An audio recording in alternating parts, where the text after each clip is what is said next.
Hello everyone. Today I decided to take out the Mazda MX-5s in the rain on the Nürburgring. This is a brand new Week 13 race. It's an absolute blast because well, it doesn't count for iRating or safety rating, which just makes everything better. Especially since these Mazdas, they just got the rain tires, and 100% precipitation around this track is an absolute experience. This is a multi-car race, so we also have a few GT4 cars up out front and Porsche Cup cars all the way up there in the front. This is a pretty good race. I would highly recommend you guys driving it. If you could try it out, I would definitely do it. It's insanely fun, especially these Mazdas. I hope they do a lot of wet races now with these Mazdas because these things are a lot of fun. It'll be it's a completely different experience. As you see, we are very far from every curb here. That is because there is a puddle of water at pretty much the bottom of every single one of them. You don't want to get anywhere near that. You want to stay as far from the racing line as you can.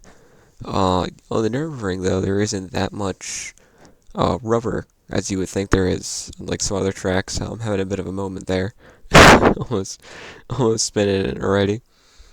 But this race, I actually managed to keep it quite clean the entire time, which I was pretty surprised about because even in the dry, I sometimes wreck around here in these cars. It's not the easiest. It's probably my favorite track ever to drive, but in terms of trying to not crash, it's very difficult to be consistently fast around here. As you see one MX-5 going off, there's a Porsche Cup car in the middle of the track and a GT4 in the grass off to the left. That's not how you drive right there, so I think he's got to get that checked out or something. This Porsche Cup car then came right back, and he really wanted to dive on me into this corner. He got onto the brakes a little too much. I'm not sure where he wanted me to go there, because I'm going to go around the corner. You probably didn't see it there. In front of the frame, you saw another GT4 on the inside, and a BMW jumping out of the gravel into the hairpin. So that leaves me and one other MX-5 left in the lead. All the other ones are back a little farther, so you won't see much more of them at all. Now I'm coming down to Foxhole. Absolutely terrifying turn right there. As you see, almost going off the track. That would have been fatal for my race. That turn in the rain is absolutely insane. It's difficult enough in the dry, but in the rain, it's a whole different experience. We're gonna have this another Porsche Cup car come at us here, who wrecked earlier. You hear him flying up now. And coming into I have to know these corner names. There's so many of them. You can see the speed difference between me and him. He pulls away on the straights, but I'm right on his butt when we're going into the corners. MX-5 in the dirt up ahead. But it's pretty crazy the speed difference between the two cars, just simply because of how much lighter the Mazda is. It's able to. Well, I'm not really sure why we're so much faster. It could, but I think it's just because of the way the cars are designed. It's just massive moment there, sideways, the whole time, almost going to the grass. Keep it stable. Porsche coming back up around. That's the guy we saw slam into the wall earlier. Coming up to the slowest turn on the track here. Or one of. I think it is the slowest, though. You really got to go far away from the apex here. Just try to get the car to rotate. Sliding out of it there again. Come to this little bridge section. I gotta stop saying First YouTube video. I'll get better at speaking later on, I guess. Through this left-hander. That's a good turn. Really fun turn. Even in the rain, that's a good one. Then you got this uphander. This uphill right-hander into this straight here down to the hairpin. And we got two good moment here coming up from these two Porsche Cup cars. They do this absolutely insane move around this poor Mazda. And then the 11 gets a little greedy and slams into the 10 car. Whatever number he was, I forget. And puts himself out of the race. Not sure. I'm pretty sure the 11's at fault there. I don't think he can. He really knew he was right there still. I'm able to slip by him, luckily. You got another GT4 off here to the right, BMW. Kind of an awkward situation to find him in, because we stay side by side for a while till he picks up enough speed to pass me, so there he goes. The Mazdas are just as fast as some GT4 cars around through a few of these turns here, but on the straights they're just absolutely gone, so nothing, it doesn't matter anyway, but here's the Mazda that's in the lead ahead of me, and we're watching him because he's about to, we'll give that lead to me because he takes a little too much speed into this quick left-hander coming up, and so pays a visit to Barrier, which is not something that you want to do. Almost taking a GT4 with him. Luckily he doesn't hit the wall that hard though. No serious damage there. I'm able to get by him and put me up in the first place with a decent lead. Skipping there because just shorten the time on the video. And coming into the carousel, I take way too much speed, get a little loose, almost going to the wall, but managed to keep it on the tarmac and not slamming into the wall, which is great. Always nice to keep the car fully intact there. Skipping ahead to the Dottinger. I think that's how you say it, I'm not quite sure. I don't speak German. Fast forwarding here because it's a very long straight when you're only going 100, it's like 10 miles an hour in a Mazda.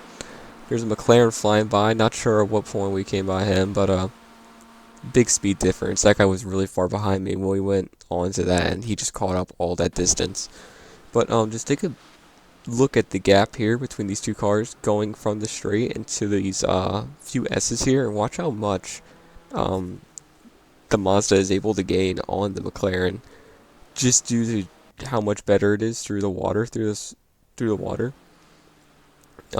Pretty much every turn we make up a little bit of time. Of course he's gone whenever he gets a chance to accelerate, obviously, but I'm able to keep up a lot with him through everything else. As you can see through these S's, we get right up onto him, which is pretty surprising due to the fact that they are two completely opposite cars from each other. So as you see, catching up to him all the way up until the straight, where of course he's gonna have a lot more power to put down than I am, and just my little 100-something horsepower Mazda. But there he goes.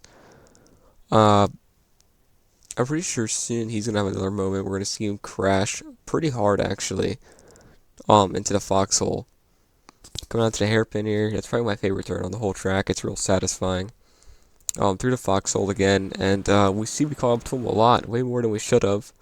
So I hit the replay to see what happened to him, and he got a little loose at the bottom, slams into both walls really hard, messes up his ride a little bit there, but he still actually manages to, his car doesn't seem that hurt by it. He still pulls away as he usually did, and he eventually is gone and out of sight.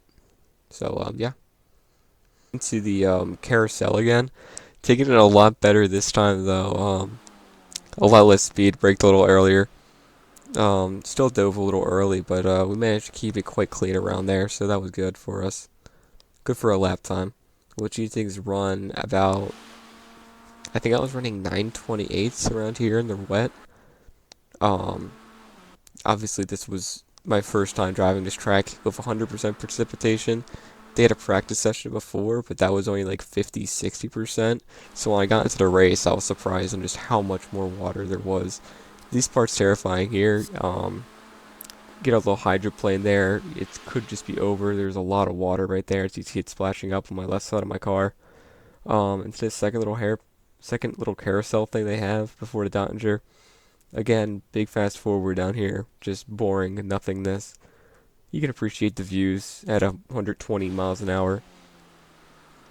But that McLaren's now gone. You won't see him the rest of the time. He is too far up ahead to do really anything about. But that doesn't matter because I'm still in the lead for the Mazdas. And at this point, I'm in the lead by 15 seconds, I'm pretty sure. Mostly from the crash. But I think I was just a little bit faster. If not, we were about the same speed as the other Mazdas. So it was good to stay ahead this whole race.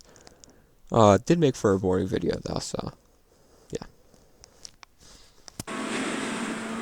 Here's a little interior view. Just to give you a perspective of what I'm seeing while I'm driving. As you can see, we have very slow turn-in, obviously. Not to upset the car at all.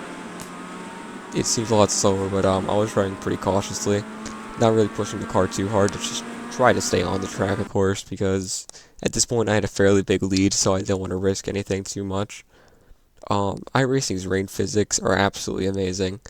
You can see why it took them so long to finally add this. I mean, I've been playing iRacing for almost 2 years now, and finally seeing rain is really great. It easily is better than any rain system I've ever seen in any other racing simulator. It's just way more realistic than anything. It also sounds amazing. I had my engine volume turned down, but I forgot to lower the rain once. The rain just sounded really calming, actually. You can see the little rivers of water crossing the track and stuff. It's just, you don't see that in really any other sim.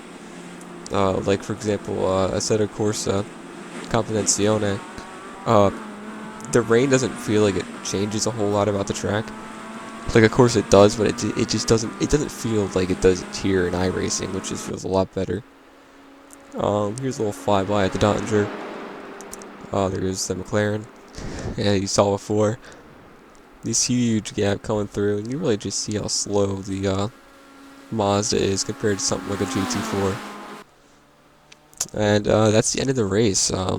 Ended up winning, which was good, although it doesn't really count to anything because it's unofficial.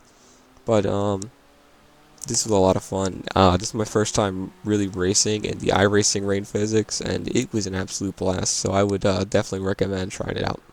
See ya.